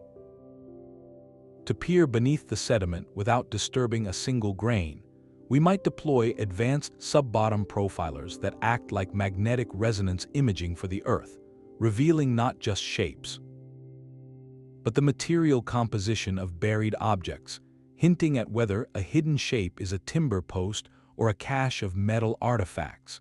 The story is also locked within the mud itself. The humble sediment core, a cylinder of layered muck, is a time capsule of astonishing detail. Future chemical analysis could detect trace isotopes and organic compounds, allowing scientists to reconstruct the ancient environment with stunning clarity. They could determine the salinity of the water in different centuries, track changes in vegetation from pollen grains, and even identify evidence of ancient meals from lipid residues trapped in the soil, telling us what the people have ate and how their diet changed as their world transformed. This is science at its most intimate, building a biography of a landscape from molecules. Every answered question inevitably spirals into three new ones. Confirming the city's age leads us to ask who exactly built it and where they came from. Mapping its streets makes us wonder about the social structure of its neighborhoods. Finding a bead from Afghanistan prompts us to chart the precise sea routes its merchant ships followed. The work is never done, and that is its greatest gift. The enduring mystery of is an open invitation, a call not just to specialists, but to thinkers from every field, from marine geologists and geneticists to data scientists and historians. It invites a new generation to look at the confluence of myth and map and ask their own bold questions, driven by the same timeless allure that has always pulled us toward the horizon and now pulls us downward. Into the quiet, waiting dark beneath the waves, a stone wall on the ocean floor is more than an artifact, it is a vessel of meaning. For a scientist, it is a data point in a grand historical puzzle. For a pilgrim, it may be a sacred relic, a tangible piece of a divine story. The moment a diver's hand touches that sunken stone, these two worlds meet, and with that contact comes a profound responsibility. The excavation of is not merely an archaeological project. It is a continuous, delicate conversation between the methods of the laboratory and the feelings of the faithful. This dialogue begins long before any equipment enters the water. Modern archaeological ethics demand that teams engage directly with the local communities and religious authorities, for whom the site holds deep spiritual significance. This is not a formality, it is the foundation of respectful work. Protocols are established through open discussion, ensuring that the scientific process is conducted in a way that honors the site's sacred character. This might involve scheduling dives around important religious festivals, or inviting community representatives to observe the work and share their perspectives. The goal is to build a partnership, recognizing that the city belongs to a living cultural heritage as much as it does to the annals of history. The challenge extends from the sea to the laboratory in the race to preserve what is raised. A wooden beam or a figurine that has rested in for 3 exists in a fragile equilibrium. The water has replaced the air in its very cells. To lift it into our world is to risk its immediate collapse as it dries and shrinks into dust within hours. Conservation becomes an act of emergency medicine, a slow, painstaking process of chemically stabilizing these objects. replacing the water molecule by molecule with a preservative that will hold their shape for future generations to study, and perhaps to behold. This technical struggle raises a deeper philosophical question, one debated by conservators and community leaders alike. Is it always right to remove an artifact from its resting place? The principle of preservation argues that some objects are best left where they lie, documented with three-dimensional scans and photographs, but otherwise left undisturbed as part of the complete underwater landscape. This approach respects the site's integrity as a holistic time capsule. Others advocate for careful recovery, especially for items at risk from strong currents or shifting sands, so they can be preserved, studied in detail, and shared with the public in museums. There is no single, easy answer. Each decision is weighed on a scale that balances scientific potential against spiritual sentiment and the long-term survival of the object itself. Ultimately, the work teaches us that uncovering the past is a deeply humanistic endeavor. It requires more than sonar and suction devices. It demands empathy, patience, and a humble acknowledgement that we are not just recovering lost history, we are handling a legacy. The true measure of success is not found in a list of recovered items, but in whether the city's story can be told in a way that honors both the rigor of evidence and the resonance of belief.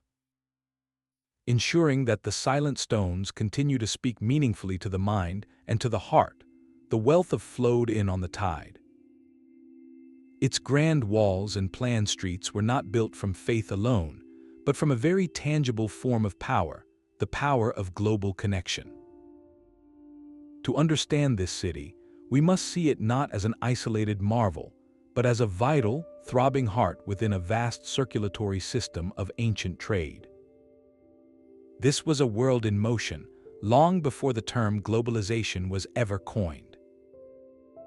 From the bustling ports of the Indus Valley to the date palm oases of the Persian Gulf and the copper-rich mountains of Oman, merchant vessels braved the monsoon winds, weaving a web of exchange across the Indian Ocean. Perched on the western edge of the Indian subcontinent was perfectly positioned to be a gateway. Incoming ships from the west would have sought its sheltered harbor after the long open-water crossing, a place to rest crews, repair hulls, and most importantly, exchange cargo. The commodities that moved through such a port were the treasures of the ancient world. Imagine the docks piled with fragrant sacks of black pepper, cardamom, and cinnamon, spices that would eventually grace the tables of Mesopotamian kings. Heavy logs of prized teak and sandalwood, essential for temple construction and fine furniture, were loaded onto sturdy vessels. Bales of finely woven cotton cloth, a textile innovation of the subcontinent coveted for its lightness, were traded for ingots of copper and tin. Precious stones completed the picture, carnelian beads etched in white from workshops in Gujarat, lapis lazuli from distant Afghanistan, and pearls harvested from the coastal waters. Each gemstone a compact fortune. This was not random barter. It was a sophisticated, demand-driven economy. We know this because of clay tablets found far away in Mesopotamian cities like Ur. These ancient records, some of the world's first invoices, meticulously list goods arriving from distant lands called, and modern-day Bahrain and Oman. These were not the final sources, but the great trading emporiums of the Gulf. The tablets speak of copper of ivory, and of carnelian beads that could only have originated in the Indus region. This is the crucial link. These probable cultural predecessors had already mastered this maritime network centuries earlier. Their standardized weights, their dockyards and their seals found in Gulf settlements prove a thriving, organized trade. Submergence suggests this network did not collapse, it evolved. The city may have become a successor hub, a new powerhouse on the western Indian coast that inherited and expanded these lucrative routes. This economic perspective transforms the legend into a practical reality. The prosperity described in the epics, the gold-laden palaces and bustling markets, had a source. It was generated by tariffs on goods, by the skilled labor of shipwrights and sailors, by the savvy of merchants who could speak the language of supply and demand across cultures. Every stone anchor recovered from the seabed was a promise of profit. Every foreign bead found in the silt was a record of a handshake between civilizations. This constant flow of goods meant more than material wealth. It was a conduit for ideas. Ship designs, metallurgical techniques, artistic motifs, and even culinary secrets would have traveled with the cargo, fostering a slow, profound exchange. The city that became a myth was first and foremost a brilliant economic engine. A place where the practical realities of resource exchange built the physical stage upon which a timeless spiritual drama would later be performed. The city's design was a prayer written in geometry. According to the ancient texts, was not simply built for defense or commerce. It was constructed as a conscious reflection of cosmic order, a sacred diagram brought to life. This idea draws from Shastra, the traditional Indian system of architectural science, which views a building or a city as a living entity. Its layout intended to harmonize human life with the energies of the earth and the broader universe. In this worldview, the placement of a gate, the alignment of a street, or the division of a sector is never arbitrary. Each decision carries symbolic weight, aiming to create a microcosm, a small, perfect model of the cosmos itself. The descriptions of suggest it was planned as just such a mandala, a geometric pattern representing the universe. The city was said to be divided into distinct sectors, each with a specific purpose and symbolic association.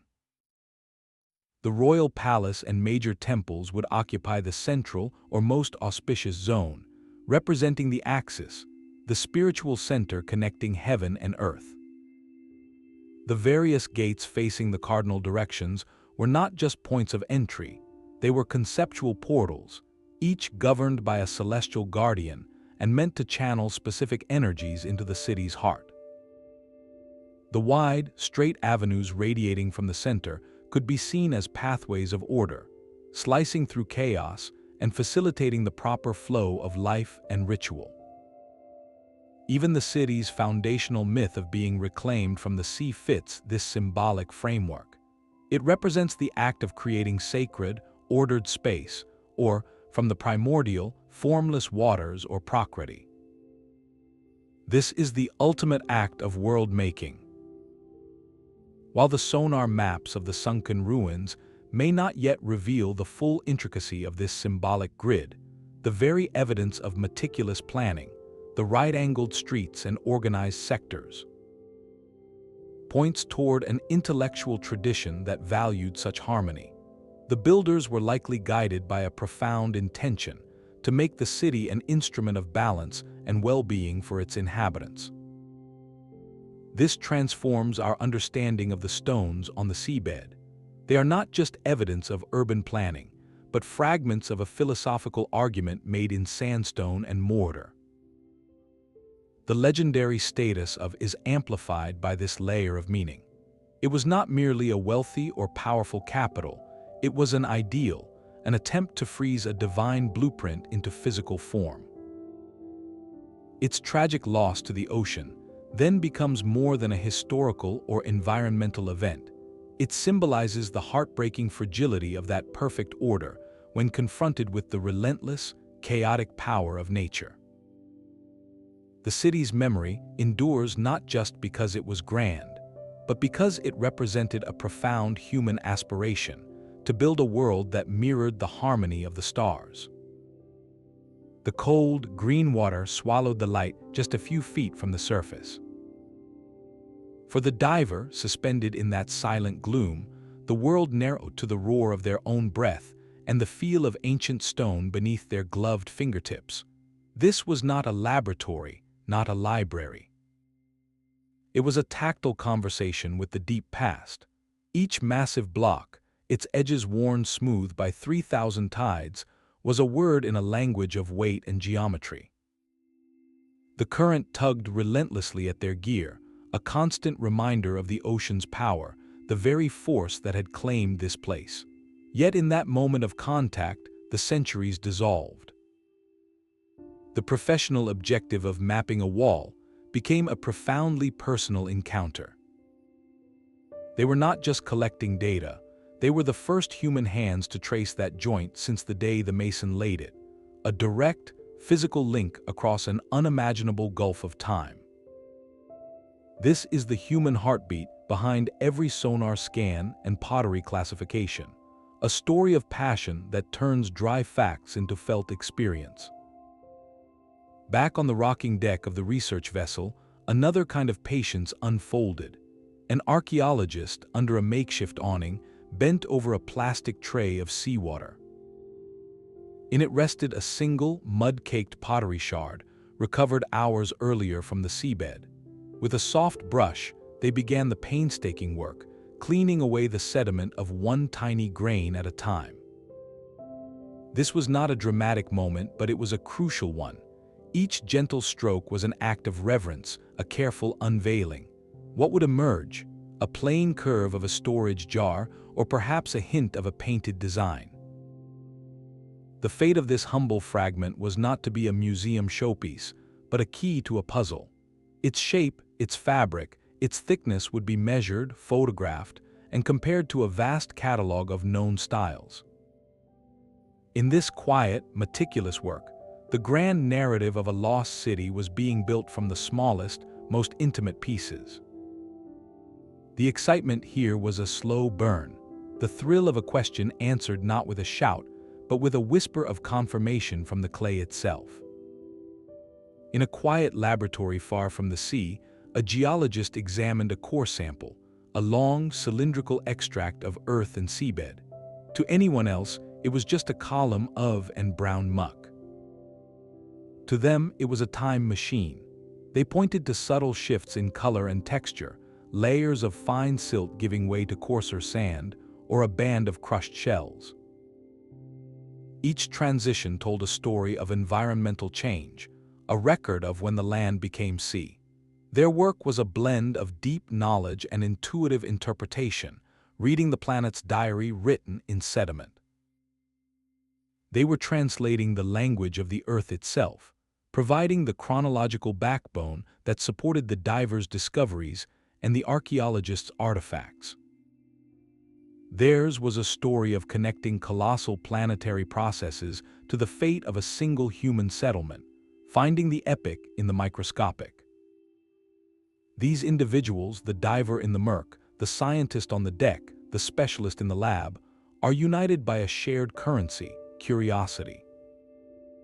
They endure physical hardship, logistical frustrations, and the slow, often frustrating pace of discovery because they are driven by a need to know, to solve the puzzle, to touch the intangible past and make it real. Their personal awe is the engine of history.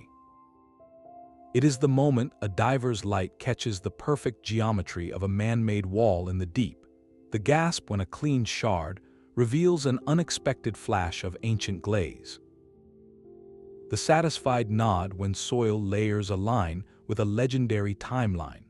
This emotional connection is what transforms a collection of dates and objects into a story that resonates. It reminds us that our understanding of places like is not delivered by machines, but built by people, by hands that tremble with cold and excitement, by minds that dream in centuries, and by hearts that find. In the silent stones of a lost city, a profound echo of our own enduring desire to be remembered, we are left with a tapestry woven from many different threads. From the seabed, we have the hard geometry of stone walls and the quiet testimony of pottery. From the Earth's own memory, we have the story of rising seas and shifting rivers. From ancient texts, we have a persistent, detailed portrait of a sacred city. And from our own time, we have the technological vision of sonar and satellite. Individually, each thread is compelling, but their true power emerges only when we braid them together into a single, plausible narrative. Let us reconstruct that story. Around 1500 years before the Common Era, on the coast of what is now Gujarat, a major maritime settlement reached its zenith. This was not a random village, but a planned, fortified port city, a hub of trade that connected the Indian subcontinent to networks stretching across the Arabian Sea. Its builders likely carried forward a legacy of urban planning and seafaring knowledge from the earlier tradition, adapting it to a new era and a new location. For centuries, this city thrived. Its docks welcomed ships laden with copper, timber, and lapis lazuli. Its streets followed a deliberate grid, and its society was organized enough to construct massive protective walls and manage a supply. This was a real place, a center of wealth, innovation, and human community. Then, the environment began to change. Global sea levels, which had been rising slowly since the end of the Ice Age, continued their patient advance. At the same time, the very river that gave the city life may have begun to shift its course or silt up its own delta. The harbor, once deep and clear, grew shallower. Sources became brackish. What began as a slow creep of hardship accelerated over generations into an existential crisis. The ocean that had been the source of the city's prosperity became its besieger. Eventually, the cost of holding back the water became too great. The decision was likely not a single day of panic, but a gradual, strategic retreat to higher ground inland. The city was abandoned to the sea, its grand walls left to face the tides alone. This is the historical core, the plausible scenario built from physical evidence. Now, place the legend upon this foundation. For the people who had to leave, this was not a geological event. It was a profound, multi-generational trauma, the loss of their home and their identity. How would such a cataclysm be remembered? In the crucible of oral tradition, over centuries of retelling, the slow siege of the sea was compressed into a single, dramatic moment. The impersonal forces of nature were given divine motive. The city's founder, perhaps a charismatic and innovative leader, was elevated to the status of a god-king. The complex, gradual process of environmental change was transformed into a cosmic event, a purposeful reclamation by the ocean. The legend did not invent the city, it interpreted its loss. It wrapped the hard, factual truth of a drowned metropolis in layers of sacred meaning, turning a historical process into a story about morality, impermanence, and the divine interplay between order and chaos. This synthesis does not diminish the myth, it deepens our respect for it. It shows us that the story of is a collaboration across time, a dialogue between what happened and what it meant. The stones give us the what, the legend gives us the why. One is the skeleton of history, the other is its soul. Together, they offer a complete picture, reminding us that our ancestors were not just recording events, they were searching for their meaning, and in that search, they built a bridge of memory that we are only now learning how to cross.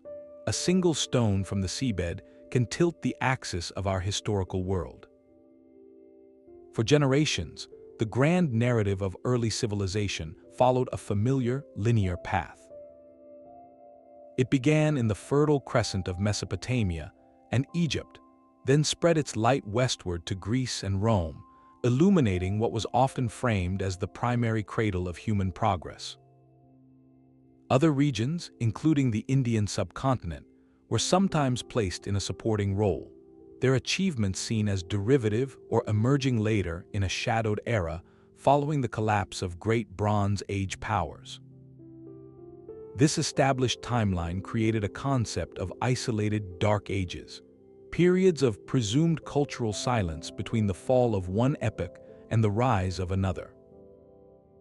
But what if that map is not just incomplete, but fundamentally misdrawn?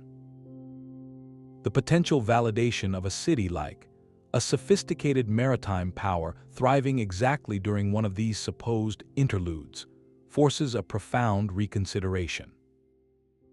It suggests that the story of civilization was not a single torch passed hand to hand across a westward race, but a constellation of many bright lights, some shining brilliantly even as others dimmed.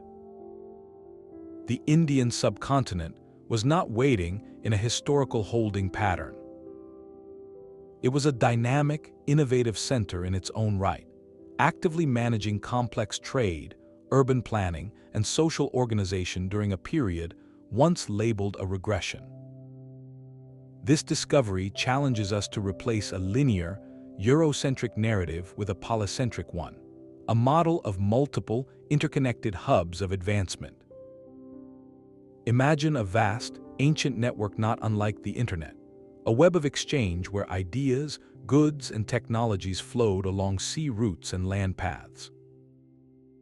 A place like was a critical server in that network, receiving, processing, and transmitting cultural data. Its existence implies that the so-called Dark Age was not dark at all for everyone. It may have been a time of intense reorganization, of resilient cultures adapting to environmental shifts by forging new connections and building new kinds of cities on different frontiers. This perspective ripples out to reshape our understanding of everything from technological diffusion to the very resilience of cultural memory. It asks us to consider that the decline of one urban model in the Indus Valley may have directly catalyzed the rise of a powerful maritime culture on the coast, a shift in focus rather than a failure of spirit. The implications are immense for a global historiography, the way we write the shared story of humanity.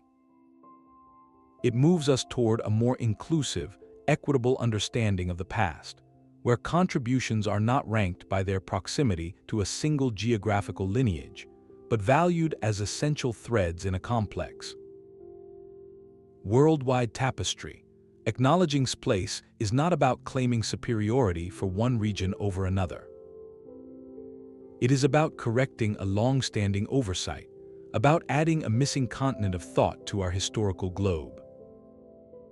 It reminds us that history is not a fixed scripture, but a living conversation, and every artifact raised from the deep is a new voice entering the dialogue, asking us to listen more broadly. And to redraw our maps with a humbler, more curious hand, the search for lost cities has stepped out of the textbook and into the living room. Today, anyone with an internet connection can join the hunt, transforming global curiosity into a powerful tool for discovery. This is the age of citizen science, where public participation is reshaping how we explore our past. Platforms like Global invite volunteers to scan thousands of satellite images, training their eyes to spot subtle anomalies, a faint grid pattern in a desert or an unusual mound in a forest. That might signal a hidden settlement. Every click contributes to a massive, collective analysis no single researcher could ever accomplish alone. Similarly, crowd-funded archaeological projects have emerged, allowing people from around the world to directly support new excavations or the analysis of artifacts from sites like. This is not just about raising funds. It is about building a community of stakeholders who feel a personal investment in uncovering the story. The process democratizes history, breaking down the gate between the expert and the enthusiast. It acknowledges that the drive to understand our origins is a universal human trait, and that countless eyes, working together, can see patterns and possibilities that might otherwise be missed. This collaborative model proves that the quest for mythological truth is no longer a solitary academic pursuit, but a shared human endeavor, fueled by our collective wonder about where we came from. Alongside this crowdsourced exploration comes a revolution in how we experience the past. Digital artists and archaeologists now work hand in hand, using the precise measurements from sonar scans and excavation data to build breathtaking virtual reconstructions. Imagine putting on a headset and standing on the sunken seabed, watching as the computer rebuilds around you in real time. The silent, geometric foundations on the ocean floor rise into towering, ornate gates. The vague outline of a street grid fills with the vibrant activity of a living port, with digital merchants, sailors, and citizens going about their day. You can walk the wide avenues, hear the imagined sounds of the market, and look up at palaces that have not existed for 3,000 years. This is more than a fancy animation. It is a profound act of resurrection. Virtual reality becomes a time machine, offering an immersive, emotional connection to a place that exists only as ruins and memory. It allows us to contextualize the artifacts, to understand how a stone anchor was used on a bustling dock, or how a carnelian bead might have looked as part of a necklace in a crowded street. This technology does not replace the careful work of archaeology, it illuminates it. By making the past tangible and visceral, these digital models engage a new generation, sparking the curiosity that will drive the explorers and scholars of tomorrow. This fusion of public participation and digital immersion marks a fundamental shift in our relationship with history. The story of, and places like it, is no longer something we are simply told. It is something we can help uncover, and something we can step inside. This democratization of discovery empowers everyone to become an explorer of our shared heritage. A student in one country can analyze a satellite image, a retiree in another can contribute to a dig fund, and a classroom elsewhere can take a virtual field trip to a lost city. The quest to understand mythological cities transforms from a lecture into a global, collaborative conversation. It is a conversation about resilience, about human ingenuity in the face of change, and about the timeless need to find our place in the long story of civilization.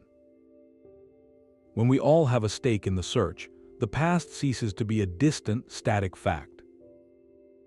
It becomes a living puzzle we are solving together, a reminder that the lines between legend and history are not walls to be scaled by a few, but bridges we are all building, one discovery and one shared moment of wonder at a time. The waves of the Arabian Sea still whisper over those ancient stones. Our journey through this submerged world leads to one final, shimmering realization. The line between myth and history is not a solid wall, but a living, permeable membrane. Each discovery has shown us how truth can flow through this barrier, carried on the current of story from a forgotten past into our waiting present. This is far more than an archaeological triumph, a simple checklist of walls and pottery. It is a profound testament to the enduring power of human memory and to the uncanny, beautiful ways we preserve what matters most. We have witnessed a remarkable dialogue. Science has given solid, tangible form to the echoes of legend, mapping poetic descriptions onto sonar grids and pottery chronologies. And in a stunning reversal, we have seen how those same ancient legends, treated not as fiction but as cultural memory, can guide scientific inquiry to shores everyone else had forgotten. This reciprocal relationship reshapes our entire understanding of the past. It asks us to listen to our oldest stories not as childish fables, but as potential transmissions, encrypted messages from our ancestors about who they were and what they witnessed. Let this exploration be an invitation. Look at the old stories told in your own culture, the tales of great floods, lost kingdoms, or heroic journeys with new, curious eyes. Do not dismiss them as mere fantasy. Ask instead what core human experience, what real event or place, might have inspired such a lasting narrative. They may hold forgotten keys to our shared past, and in their themes of resilience, adaptation, and loss, they often hold up mirrors to the challenges of our own future. The stones have finished speaking for now, but the conversation between myth and evidence has only just begun. If this fusion of mystery and discovery has captivated you, there are so many more hidden chapters waiting to be read. Consider joining this ongoing search by subscribing for future journeys into history's greatest enigmas, and we would love to hear your voice in the comments. Which legendary city from any corner of the globe should we investigate together next? The map is vast, and every story is a clue.